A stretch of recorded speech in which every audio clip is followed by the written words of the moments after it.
इस कार्यक्रम के मुख्य अतिथि सम्माननीय डॉक्टर रमन सिंह जी, सम्माननीय हमारे सांसद संतोष पांडे जी, हमारे वरिष्ठ नेता आदरणीय खूबचंद पारक जी, संतोष अग्रवाल जी, पूर्व सांसद प्रदीप गांधी जी,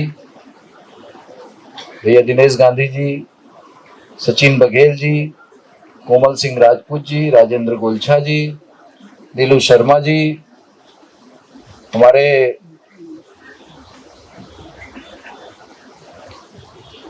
नगर निगम के अध्यक्ष पारस वर्मा जी, सावन वर्मा जी, आलोक श्रोती जी, संतोष पिल्ले जी, समस्त पार्षदगण, मंच में बैठे अन्य अतिथिगण और यहाँ उपस्थित सभी हमारे नागरिक बंधुओं, निश्चित रूप से जैसा कि कलेक्टर साहब ने कहा कि आज हमारे लिए एक महत्वपूर्ण दिन है, जब दंतेवाड़ा की तर्ज पर, रायपुर की तर्ज पर यहाँ पर एक नालंदा परिसर का उपहार हमारे छात्र छात्राओं को आदरणीय डॉक्टर रमन सिंह जी और संतोष पांडे जी के प्रयासों से 12 करोड़ रुपए की लागत से यहाँ मिलने जा रही है।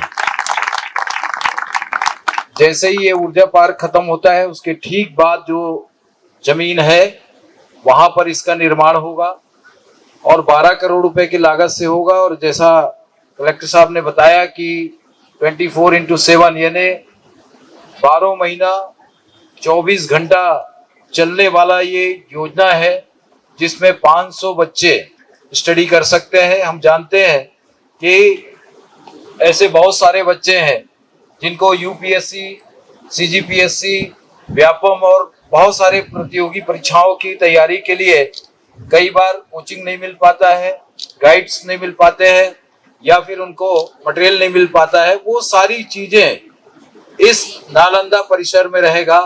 कई बार आप लोगों के मन में विचार आया होगा कि नालंदा परिसर आखिर है क्या। तो नालंदा परिसर शुद्ध रूप से एक शैक्षणिक परिसर है, जिसमें हमारे छात्र छात्राओं को यहाँ कोचिंग मिलेगा, उनको मटेरियल्स मिलेंगे, गाइडलाइन मिलेगा और वो आगे जा सकेंगे। और मुझे पूरा विश्वास है बहुत सारे बच्चे अपनी इच्छा से यहाँ पर आए हैं जो स्टडी करना चाहते हैं। तो जैसा कि 18 महीने का टाइम लिमिट है इसके निर्माण के लिए, और डॉक्टर साहब ने कहा है कि इसको 12 महीने में पूरा करना है।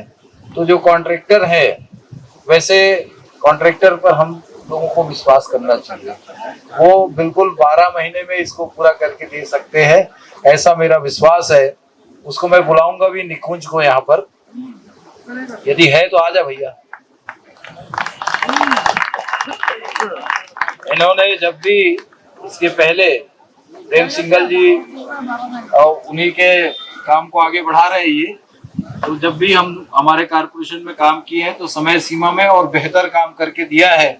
तो हम सबको प्रसन्नता हुई जब इसके कॉन्ट्रैक्टर के रूप में निकुंज का नाम आया। तो हम लोगों ने एक बार की सब लोगों ने, हमारे कमिश्नर से लेकर सभी अधिकारी थे, सब ने कहा कि बहुत अच्छा कॉन्ट्रैक्टर मिले हैं। तो हमें उम्मीद है कि ये काम बहुत अच्छे तरीके से पूरा होगा और समय सीमा में होगा। निकुंज से इतना ही कहूंगा कि 12 महीने का समय डॉक्टर साहब ने दिया है, तो 12 महीने में इसे पूरा करेंगे। आज इसके अलावा एक्वेरियम का बताया जिलाधीश महोदय ने, और लगभग 12 करोड़ रुपए के अलग अलग वार्डों में विभिन्न विकास कार्यों का भी यहाँ पर शिलान्यास किया गया है, जो डॉक्टर साहब के प्रयास से, राजस्व आपदा प्रबंधन मद से और अधोसंरचना मद से, प्रभारी मंत्री जी के अनुशंसा से लगभग 138 काम जो अलग अलग वार्डों में सीसी रोड, नाली, सामुदायिक भवन, जो आवश्यकता के हिसाब से मांग थी, उसकी स्वीकृति आप लोगों के सहयोग से मिला हुआ है। उस काम को भी हम प्रारंभ करने जा रहे हैं। केवल मैंने ये कहा है कि बारिश तक के सीसी रोड के निर्माण को थोड़ा रोक करके रखेंगे और बारिश जैसे ही प्रारंभ होगा सीसी रोड के निर्माण को भी प्रारंभ करेंगे। तब तक ड्रेनेज का काम, रोड का काम, सेट का काम और बाकी कामों को हम करेंगे, टायर रोड का काम, ये काम को हम करेंगे। सीसी रोड को मैंने इसलिए कहा कि पानी की आवश्यकता होती है और इस समय पानी की दिक्कत तो है शहर में, इस बात को मुझे स्वीकार करने में इनकार नहीं है। इसलिए उसको हम बारिश लगते से 15 जून के बाद तुरंत सभी सीसी रोड के काम को प्रारंभ करेंगे। आज आप सब लोग उपस्थित हुए, इसके लिए आप सबका बहुत बहुत स्वागत और आभार है। मैं हमारे सभी अतिथियों का मैं हृदय से स्वागत करते हुए इस कार्यक्रम में उपस्थिति देने के लिए आप लोगों का हृदय से धन्यवाद व्यक्त करते हुए अपनी बात को समाप्त करता हूं। बहुत बहुत धन्यवाद।